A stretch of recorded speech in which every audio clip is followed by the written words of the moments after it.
шаясың, біз үшін тәңірге алақан шаясың.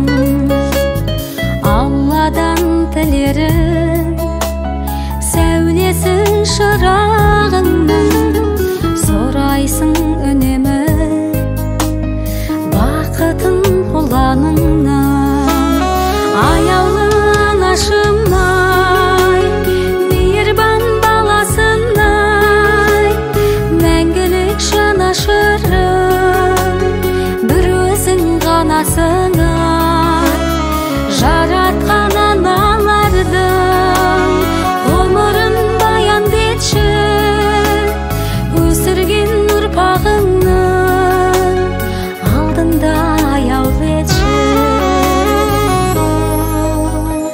Мың алғыс көзілмей атырған таң үшін, бесікпен қосылар